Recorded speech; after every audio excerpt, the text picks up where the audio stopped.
Assalamualaikum warahmatullahi wabarakatuh. Waalaikumsalam warahmatullahi wabarakatuh. Oke, selamat siang semuanya ya. Selamat menjalankan ibadah puasa. Namun di siang hari tetap kewajiban untuk sinkronus tetap kita jalankan ya. Ya, setelah UTS kemarin Anda juga sudah mendapatkan materi-materi dari Sunan, dari buku itu ya. Hari ini saya mau membahas materi setelah UTS ya. Sebelumnya masuk ke daftar isinya itu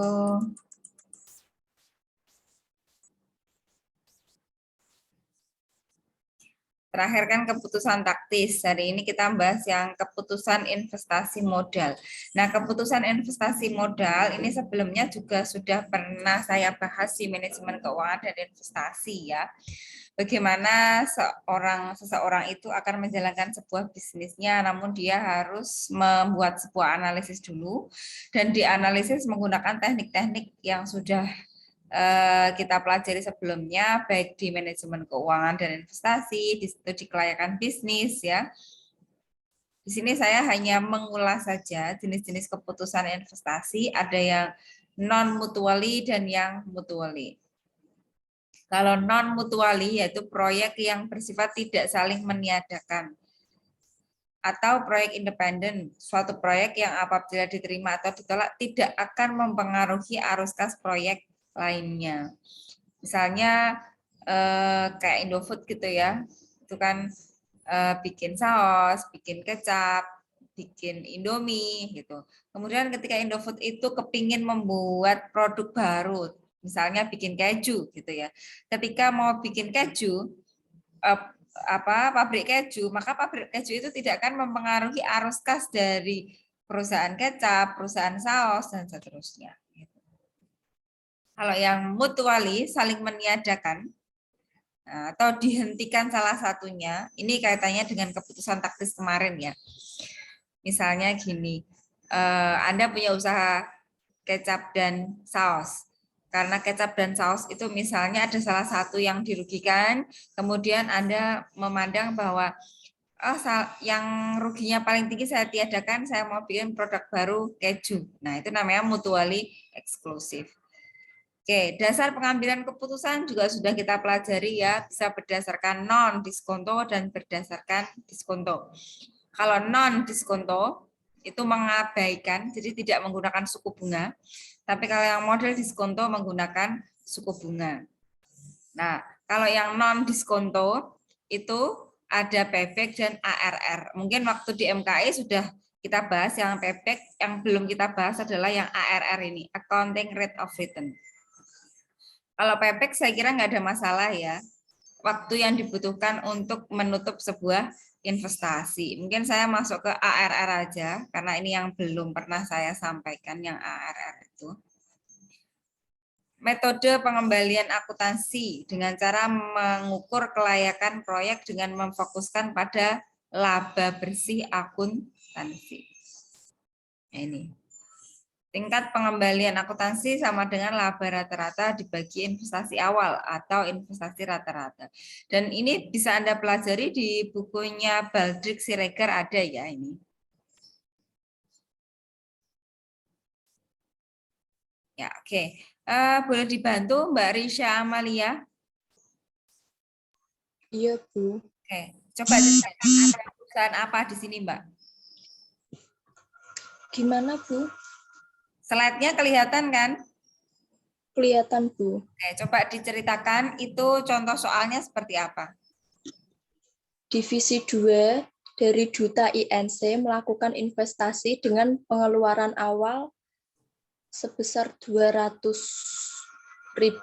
US dollar, umur investasi 5 tahun dengan arus kas 60.000 US dollar, yang kemudian 60.000 US dollar, tahun ketiga 80.000 US dollar, tahun keempat 60.000 US dollar, tahun kelima 100.000 US dollar. Aset tidak memiliki nilai sisa setelah 5 tahun. total arus kas selama 5 tahun 360.000 US dollar. Stop. Dari Hal ini mana angka 360.000 dolar itu, Mbak? Total ini Bu, arus kas selama 5 tahun. Berapa ditambah 60.000 US dengan dollar, berapa? 60.000 US dollar, tambah 60.000 US dollar, ditambah 80.000 US dollar, ditambah 60.000 US dollar, ditambah 100.000 US dollar. Oke, berarti selama berapa tahun itu ya? 5 tahun, Bu. 5 tahun. Berarti investasinya sudah ketemu 360. Ya. Terus Anda lanjutkan. Arus kas rata-ratanya cara menghitungnya bagaimana?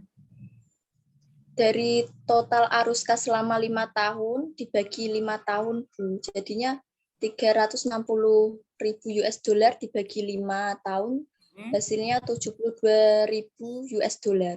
Oke. Kemudian Anda akan menghitung apa di situ?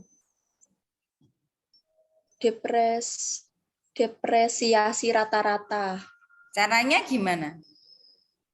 Ini dari 200.000 US dollar dibagi 5 tahun, hasilnya 40.000 US dollar. 200.000 itu namanya apa, Mbak? 200. Kok bisa 200.000 dibagi 5?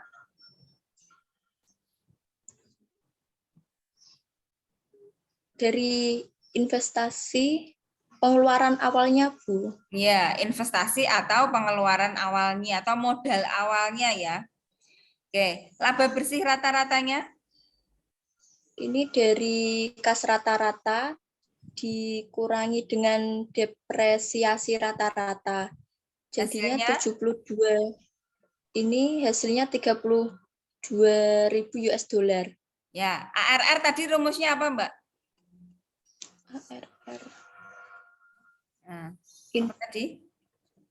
Laba rata-rata dibagi investasi awal atau investasi rata-rata. Laba rata-ratanya berapa tadi?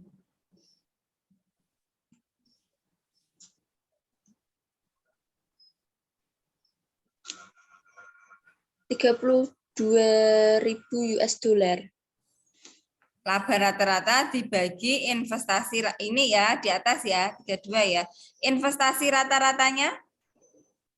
200.000 US dollar, Bu. Sekarang gini, pertanyaannya dibagi investasi awal atau investasi rata-rata? Beda loh ini. Investasi awal atau investasi rata-rata, Bu, di rumusnya. Iya, tapi kalau investasi awal kan 200.000. Kalau investasi rata-rata,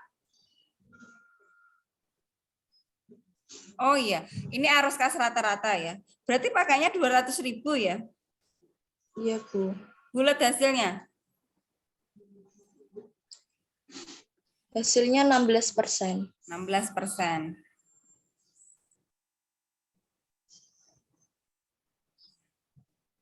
Kalau pakai investasi rata-rata, berarti investasinya dibagi 2 ya.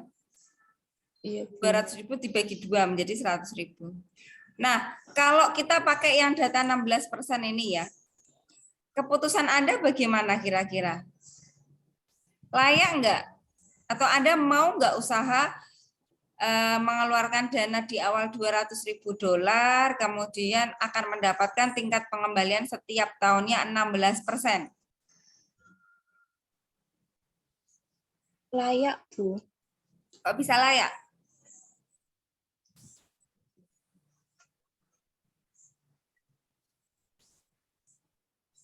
Apa alasannya?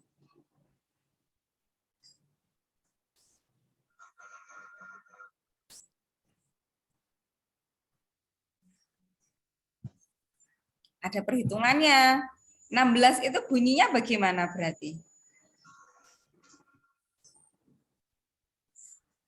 Anda tadi ngeluarin dana berapa, Mbak? Pengeluaran awalnya itu 200.000 US dollar. Iya. Di tahun ke-0 ya, pertama kali Anda ngeluarin dana 200.000 dolar. Kemudian 1 tahun kemudian Anda akan mendapatkan ARR-nya, tingkat pengembaliannya 16%. Berarti Anda bisa untung berapa, Mbak? Sebentar, Bu. Bawa kalkulator enggak? Enggak, Bu. Kan bisa dihitung, Mbak. 200.000 kali 16% berapa?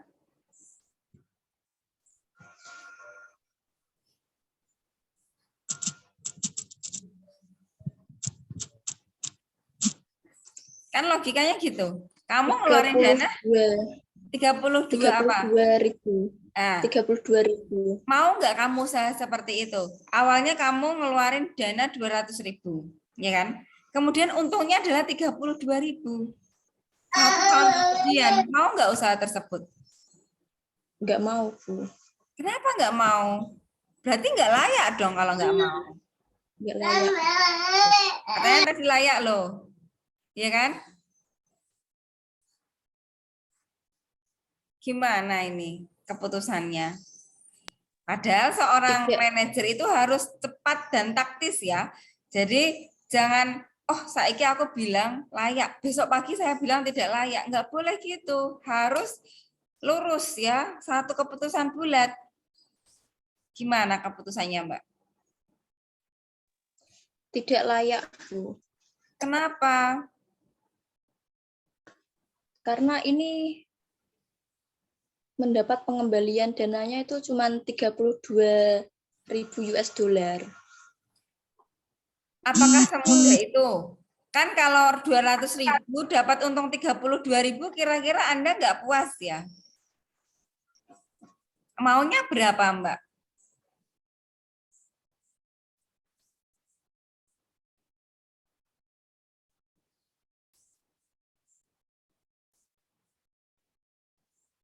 Ini pengembalian akuntansinya loh ya. Tingkat pengembaliannya ya. Yang namanya usaha itu kan enggak 1 tahun kemudian langsung balik modal semua kan enggak. Jadi gini ya, seorang manajer itu dia punya insting, dia punya apa ya, pemikiran ke depan. Ketika dia mengeluarkan dana 200.000 sekarang, 1 tahun kemudian pasti dia ingin mendapatkan tingkat pengembalian yang lebih banyak dan lebih cepat. Kalau cepat kita pakainya payback period ya, tapi kita kan pakainya yang ARR. Kalau ARR itu kan kita fokusnya ke tingkat pengembalian akuntansi. Antara satu perusahaan dengan perusahaan yang lain, pasti menentukan ARR-nya itu berbeda. Bagi Mbak Risha Amalia, dengan dia mengeluarkan dana 200.000, mendapatkan pengembalian 32.000 dolar, itu dia menganggap tidak layak. Kenapa? Ada alasannya. Misalnya begini, Anda punya asetnya hanya katakanlah 1 juta ya, asetmu 1 juta. 200.000-nya itu digunakan untuk investasi yang lain, dapat penghasilan 32.000, kamu merasa tidak cocok. Namun PT yang lain itu bisa menganggap, oh saya keluar dana 200.000, dapat pengembalian 32.000 dolar per tahun, itu saya anggap tingkat pengembalian yang tinggi. Jadi saya akan menentukan layak. Sekarang bisa 16, tahun depan mungkin bisa naik lagi menjadi 20% dan seterusnya. Nah, manajer A dengan manajer PT B itu kan punya sudut pandang yang berbeda gitu. Jadi kalau payback jelas waktu, ya kan? Tapi ketika ARR itu memang tidak ada patokan yang pas berapa sih ARR yang harus diterima, karena ARR itu tergantung dari persepsi manajer masing-masing.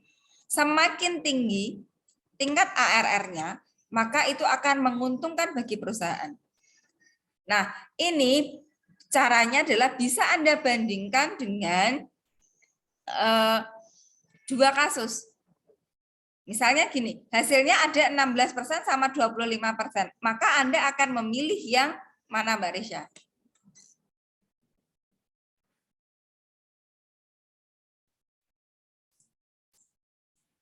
Yang 16 atau yang 25 ketika disuruh memilih? Yang 25%, Bu. Iya, itu kalau ada 2 pilihan. Iya kan? dua pilihan pasti pilihnya 25. Tetapi ketika hanya ada satu pilihan, itu masing-masing perusahaan pasti akan punya keputusan yang berbeda. Mbak Risa bilang tidak layak. Mungkin saya bilang bisa layak karena saya merasa tahun depan nanti akan terjadi kenaikan dan kenaikan. Gitu. Kenapa enggak kita mencoba? Itu ya, itu untuk yang ARR. Oke, terima kasih Mbak Risha. Bisa nulis di chat nama sama NIM-nya ya. Oke, model NPV ini juga sudah kita pelajari ya di MKI. Kemudian ada IRR juga, ini pakai interpolasi. Kita pakai trial and error. Ya, bisa dipelajari sendiri ya.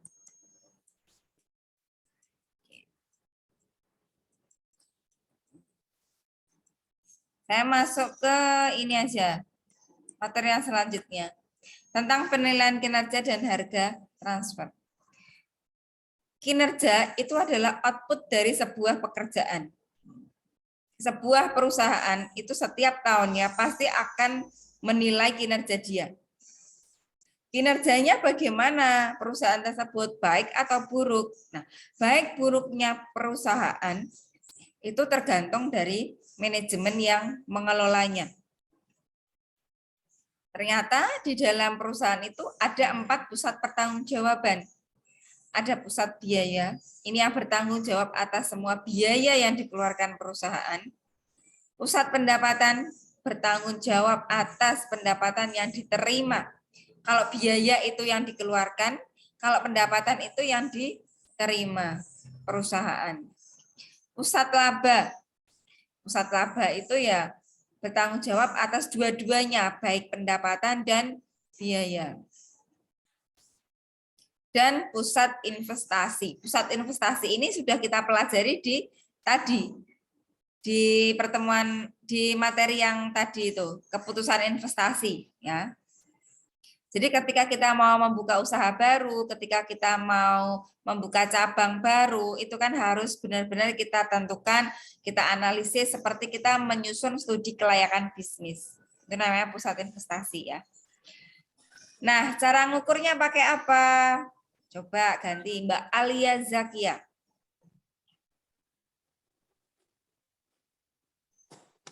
Cara ngukur kinerja investasi pakai apa, Mbak?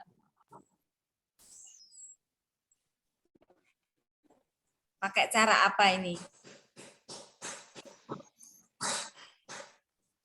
Bisa lihat di slide ya.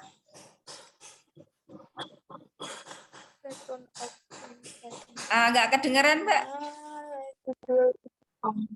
Agak lebih kencang lagi.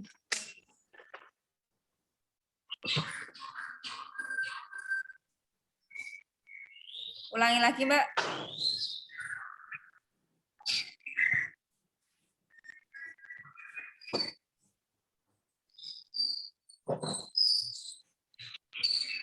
Masih di mute, Mbak.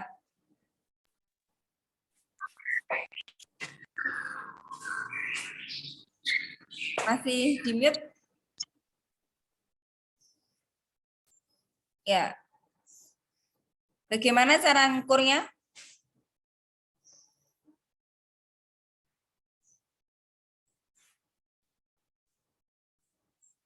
Thank you. Halo, Mbak Alia. Diukurnya dengan cara return on investment atau ROI dan residual income atau RIU. Oke, kalau RI itu cara ngukurnya gimana, Mbak?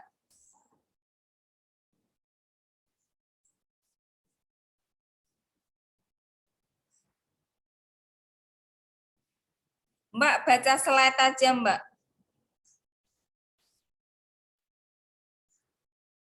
Mbak Alia. Iya, Bu.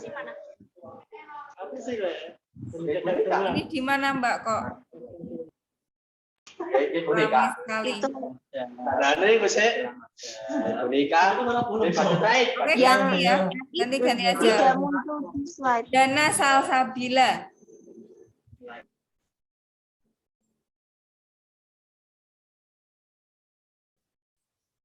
Halo, Mbak Dana.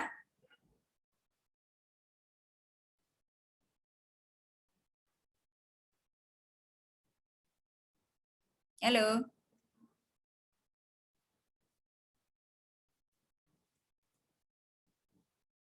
Koneksinya gimana Mbak Dana?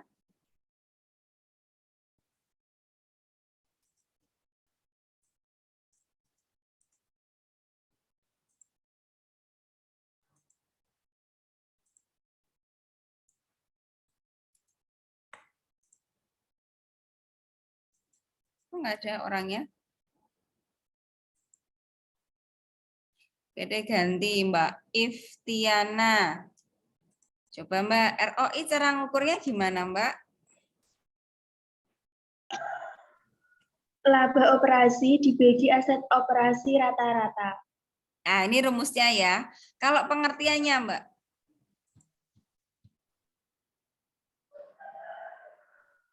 Yaitu mengukur kemampuan untuk menghasilkan laba dari penggunaan sejumlah tertentu investasi atau laba yang diperoleh dari setiap rupiah investasi. Iya. Anda tadi sudah berinvestasi ya. Kalau soal yang tadi investasinya berapa dolar Mbak? Kalau di ARR tadi? 200.000 US dollar. Sama, 200.000 dolar yang sudah Anda investasikan itu tadi, selama 1 tahun ke depan Anda akan memperoleh laba berapa? Dengan cara dihitung laba operasi dibagi aset operasi rata-rata. Laba operasi tahu nggak Mbak?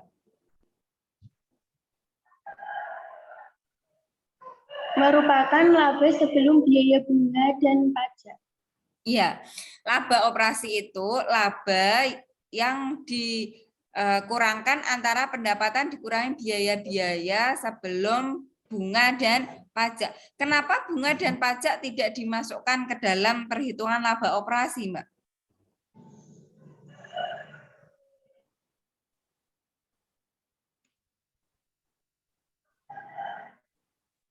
Kenapa?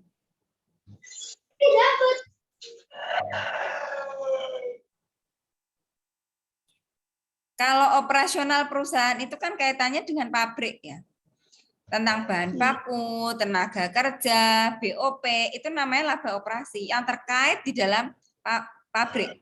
Namun ketika kita bicara bunga, bunga itu kan di luar dari pabrik ya. Bunga itu kan terjadi karena kita mengambil utang. Muncullah bunga.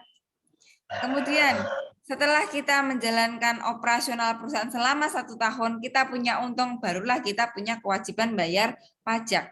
Itu kan berarti yang terakhir, tugas kita yang terakhir setelah kita membuat sebuah produk.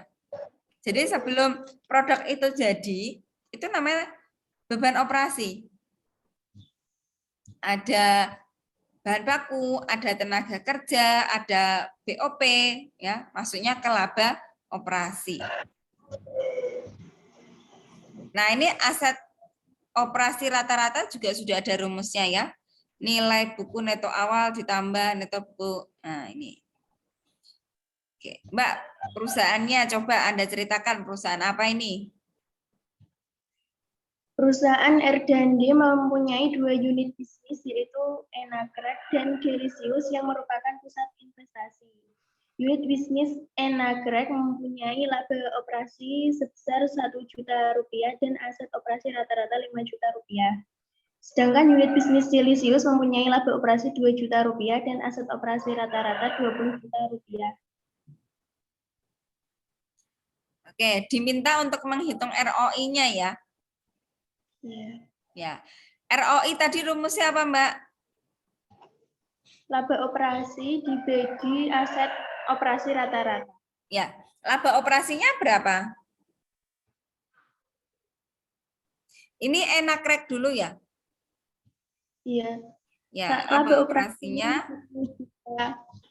Terus? Dibagi 5 juta. 5 juta itu namanya apa? Operasi rata-rata. Hasil Aset akhirnya? operasi 0,2 atau 20%. Ya. Kan berarti laba dibagi aset ya. Berarti 0,2/1. Kalau saya tulis di Excel mungkin bisa seperti ini ya.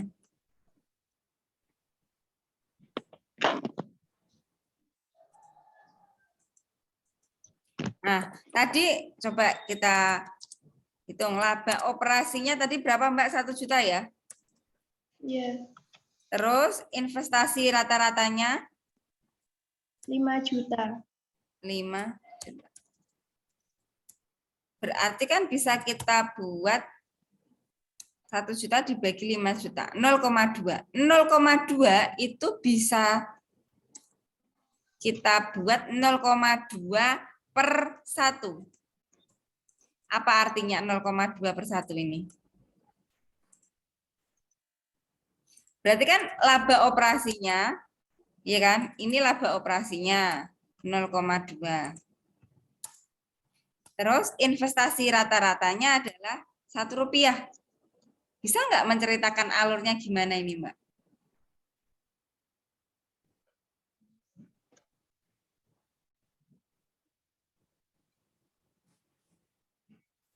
Kamu bisa bercerita nggak? Laba operasinya 0,2, investasi rata-ratanya Rp1. Nah.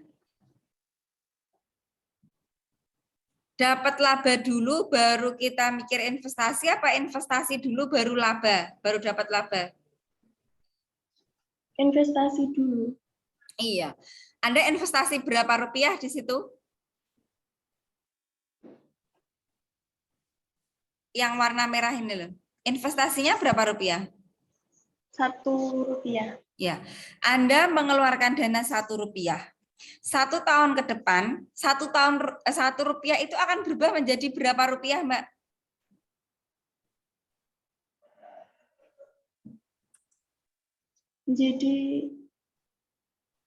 Jadi berapa ini? 0,2. Iya. Mudah maksud saya, Mbak. Berarti. Coba bikin kalimat yang enak. Gimana berarti? Setiap investasi Rp1 akan mendapatkan apa ini? laba operasi 0,2. Iya. Mau nggak usaha seperti itu?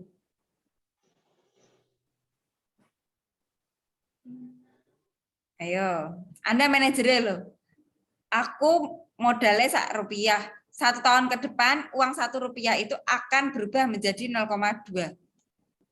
Bukan berubah ya, akan mendapatkan tingkat pengembaliannya itu 0,2. Iya kalau Rp1. Sekarang kalau 10 juta itu akan kembali berapa rupiah berarti Mbak? Nek 10 juta. 2.000. Loh, berapa tadi? 10 juta. 20%-nya 10 juta itu berapa?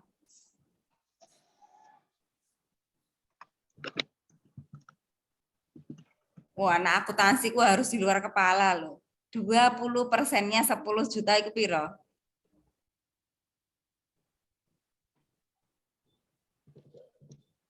Pakai kalkulator, Mbak? Nah, kalah sama anak SMA loh. Mau 10 juta. 2 juta. Mau nggak, Mbak?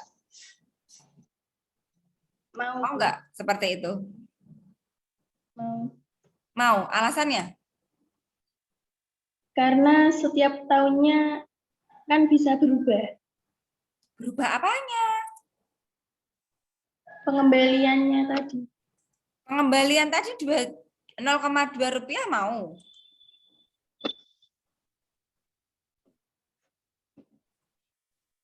Mau ya? Mau. Orang tak paksa lo ya. Kamu jawab sendiri mau lo ya. Nah, ini enakrek ya. Enakrek itu setiap Rp1 yang akan Anda keluarkan nanti akan dapat laba operasinya 0,2 rupiah. Kita bandingkan dengan divisi yang kedua. Namanya divisi apa, Mbak? Delisius. Iya. Hasil akhirnya berapa, wes? Langsung aja. 0,1 atau 10%. Nah, coba ceritakan seperti tadi. Setiap Rp1 gimana bunyinya? Setiap Rp1 investasi akan mendapatkan laba operasi 0,1. Ya. Kalau yang tadi Anda mau tiba-tiba 20% ya kan? Atau 0,2 rupiah. Sekarang Delisius dia hasilnya beda 0,1. Delisiusnya bagaimana? Bagus enggak ini hasilnya? Nggak bagus, Bu, karena lebih besar tadi yang enagrek. Iya. Jadi kalau misalnya nih, Indofood itu kan punya kecap, punya sirup, punya saus, punya Indomie. Masing-masing dari divisi itu kan dia punya laba masing-masing, punya ROI masing-masing. Sama aja ROI-nya enagrek, saya ganti ROI-nya kecap. ROI-nya delicious bisa saya ganti ROI-nya saus. Antara kecap dengan saus itu pasti punya laba yang berbeda. Nah, sebagai seorang manajer, Anda harus bisa memilah usaha mana yang bisa menghasilkan ROI yang paling tinggi. Itu yang perlu dipertahankan. Ketika ROI perusahaan itu ada yang melemah atau yang turun atau yang paling kecil, bahkan ROI itu ada yang negatif. Kenapa negatif? Karena dia rugi. Nah, itu sebagai seorang akuntan manajemen, Anda akan mengendalikan operasional perusahaan. Jangan sampai ROI-nya itu negatif. Tapi kenyataannya, kalau kita bicara di perusahaan yang sudah go public, kita lihat laporan keuangannya itu banyak yang negatif ya. Banyak yang negatif.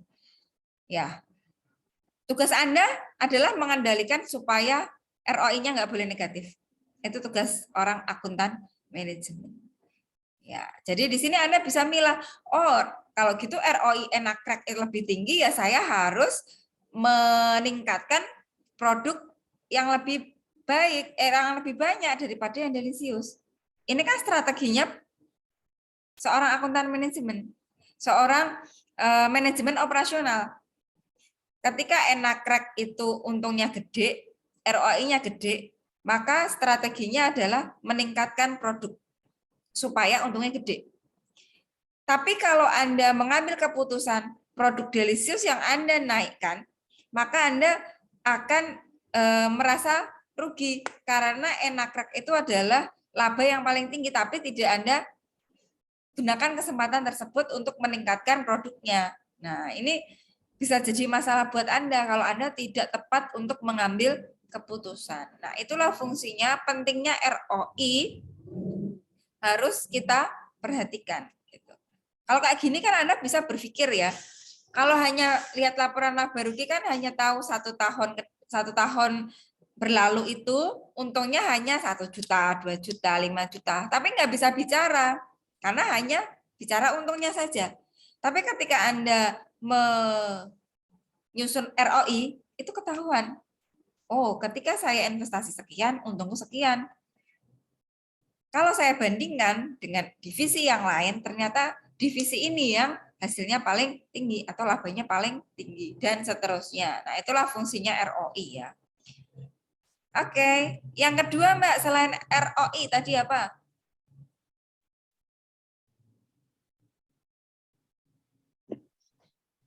Enggak usah, ini saya lewatkan aja. RI, Bu. RI, apa sih RI itu? Residual income. Nah, rumusnya. Laba operasi dibagi penjualan bersih dikali penjualan bersih dibagi aset operasi rata-rata. Yang mana yang kamu baca sih, Mbak? Ini kan? Laba operasi dikurangi rate of return minimum dikali aset operasi rata-rata. Oke, bisa langsung ke soal ya. Ya. Nama perusahaannya apa, Mbak? PT Cimora mendapatkan laba operasi Ya, seperti ini ya. Hasil akhirnya ini laba operasinya berapa, Mbak? 96.000. Iya. Terus apalagi yang diketahui? Pada awal tahun, nilai aset operasi perusahaan sebesar 554.000. Di akhir tahun, nilai aset operasinya 646.000. PT Cimora mensyaratkan rate of return minimum sebesar 12%. Ya. Aset operasi rata-ratanya berarti yang mana?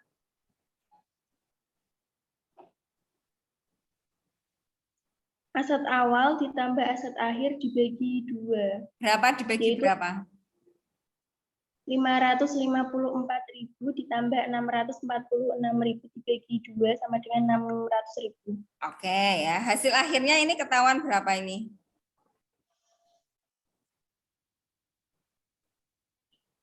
600.000. Ya, aset operasinya sudah ketemu ya. Kita masukkan ke dalam rumus ya. Laba residunya berapa? 24.000. 24.000. Artinya,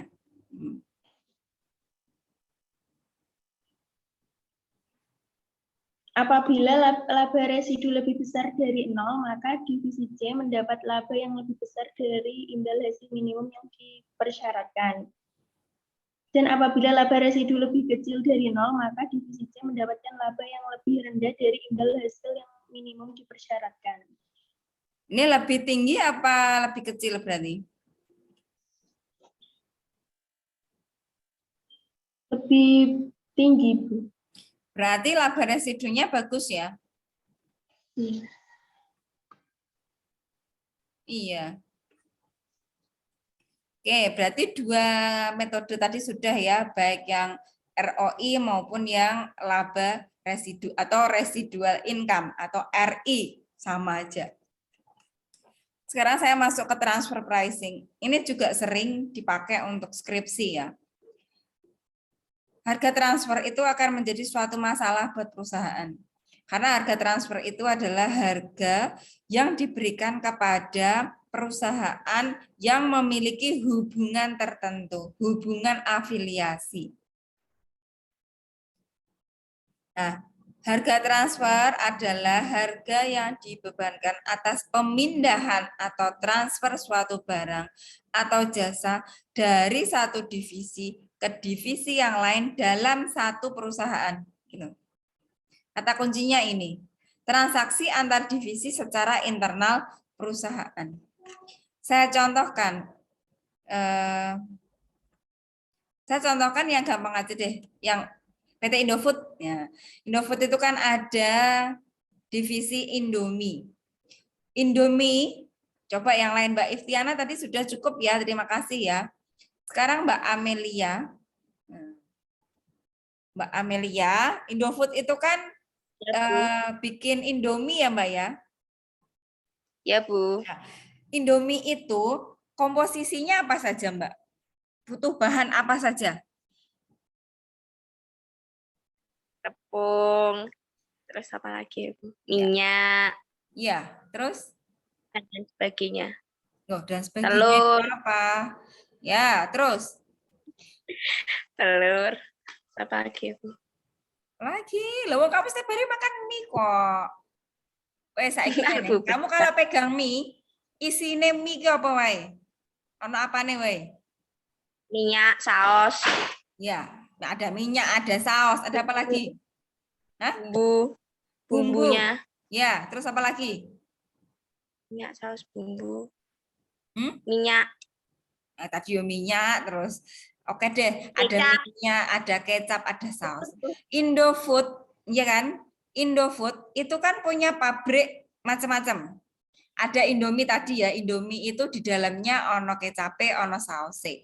Selain itu Indofood jualan apa selain Indomie, Mbak?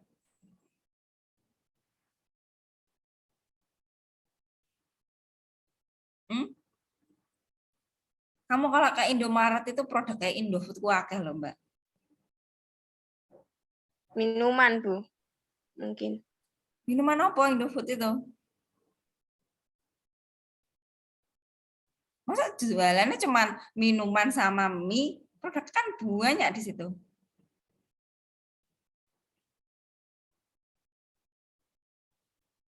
Jualan saus enggak? Jualan. Jualan Snack. kecap enggak? Kecap. Ya, Bu. Iya kan? Indofood iki ya dodol mie, ya dodol saus, dodol kecap. Padahal ketika si divisi Indomie itu mau memproduksi mie, dia butuh saus dan kecap enggak? Iya, butuh. Kira-kira saus kecapnya itu dia kulaannya dari mana? Dari luar ataukah dari pabriknya dia sendiri? Dari pabriknya dia sendiri. Artinya pabrik mie beli saus ke mana? Beli saus ke pabrik saus Sausnya sopo? Indofood. Iya. Indofood. Dalam satu perusahaan enggak itu? Yes, dalam satu perusahaan. Nah, itulah yang namanya harga transfer. Kalau misalnya Indomie beli sausnya ke PT ABC, PT ABC ya, boleh nggak itu disebut harga transfer? Enggak, karena enggak satu perusahaan. Dalam satu perusahaan. Misalnya PT Indomie iku beli kecap neng nggone THG, misalkan aja kecap THG. Bisa nggak dikatakan itu harga transfer? Ya, berarti paham Enggak, Bu. ya. Sekarang pertanyaan Iya. saya, kan tadi mie beli ke kecap. Bisa nggak kecap beli mie?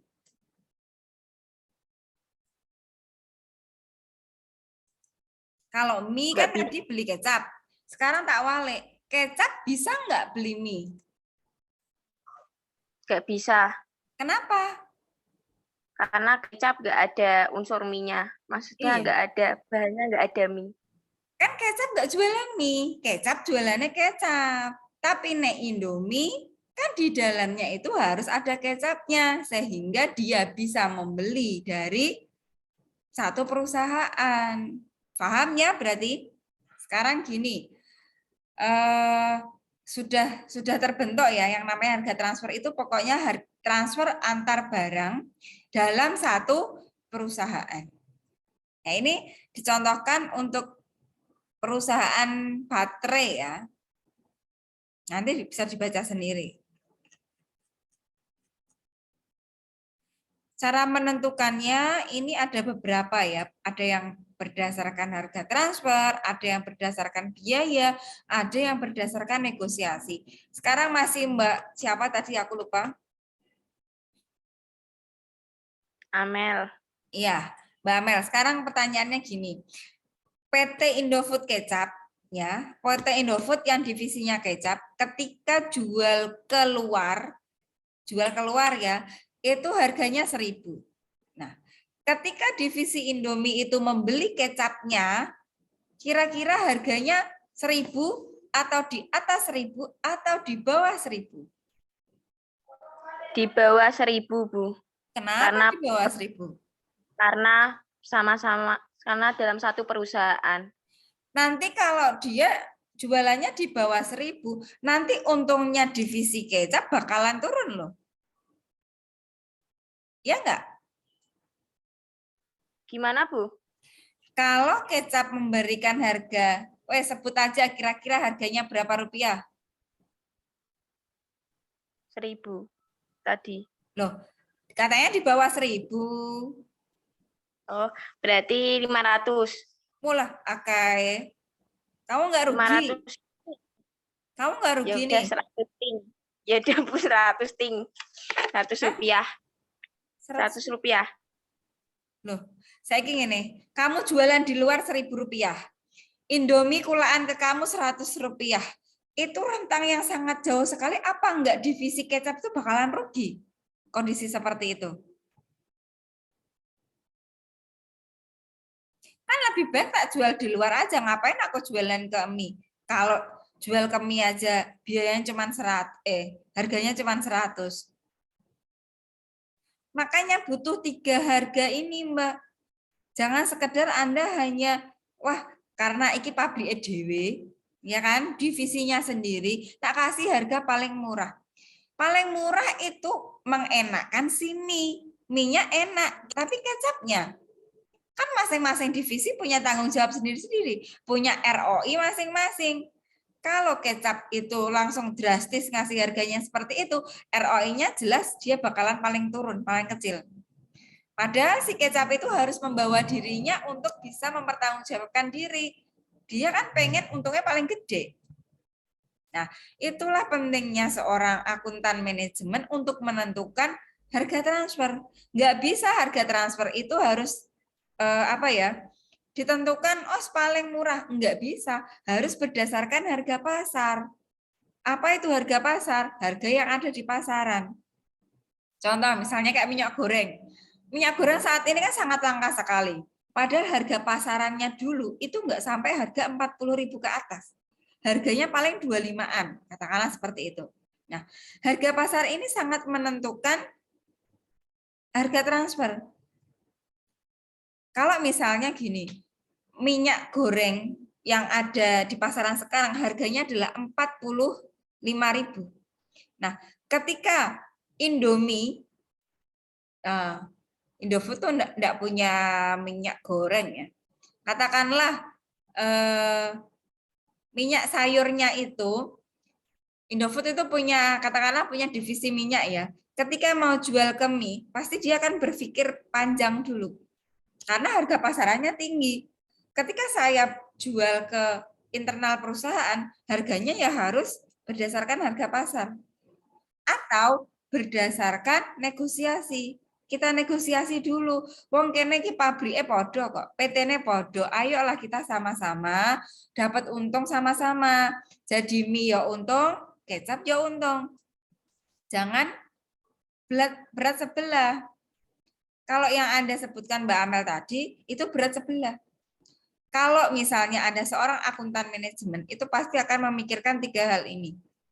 Yo harga pasarnya dilihat, kita negosiasi baik-baik. Uang pasarannya di luar tuh harganya katakanlah 700 kok. Berarti saya yo minta untung di atasnya 100. Misalnya 800 deh atau 900. Mie juga mendapatkan penurunan harga Rp100. Kecap juga dapat untung yang lumayan gitu loh. Enggak anjlok banget ininya, penurunan labanya. Jadi semuanya itu bisa dikomunikasikan dengan baik. Enggak misalnya berat sebelah. Wong kamu itu pabrik sendiri kok. Nah, misalnya kamu ya harus jualan ke saya harga sekian. Itu enggak bisa. Harus ada negosiasi. Gitu.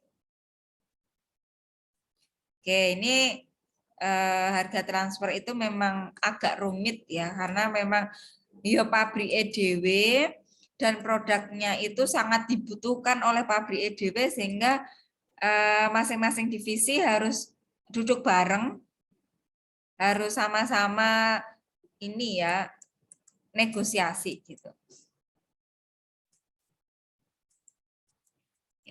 Nah ini sebenarnya masih ada lagi biaya variabel dan biaya penuh ya. Cuman saya kira cukup itu saja yang bisa saya sampaikan. Untuk selanjutnya sinkronus yang selanjutnya ya bisa saya lanjutkan untuk yang materi bab 9 gitu. Oke, Mbak Amel, terima kasih atas partisipasinya. Bisa tulis di chat nama sama NIM-nya ya. Baik, yang lainnya gimana? Ada yang mau ditanyakan?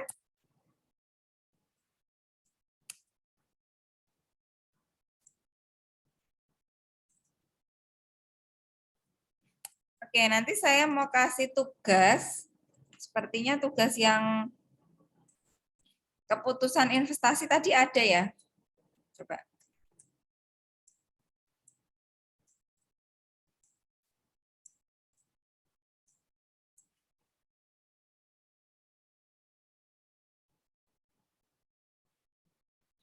Oke, tugas ini ya, sanggup buat lebaran nanti.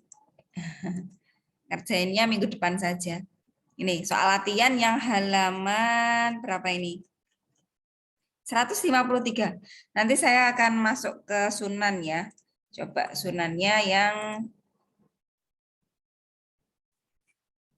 pertemuan ke 10 ini nanti akan saya buatkan assignment-nya. Nanti Anda upload-nya di pertemuan 10 ini ya. Soalnya ini, ya, halaman 153 tentang NPV, ARR, dan sebagainya. Tadi yang sudah saya sampaikan ARR-nya ya.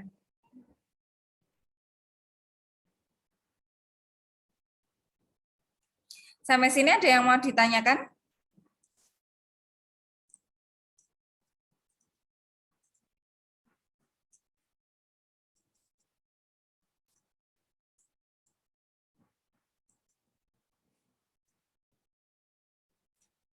Bagaimana? Cukup hari ini?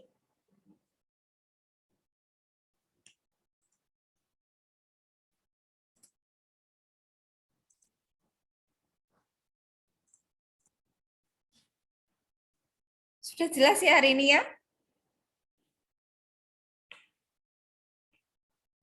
Oke, kalau gitu saya kira itu dulu. Saya ucapkan selamat Hari Raya Idul Fitri ya, walaupun belum. Sebentar lagi, kurang berapa hari lagi. Tetap jaga kesehatan ya, jangan karena mau Lebaran terus Anda berhura-hura, tetap prokes.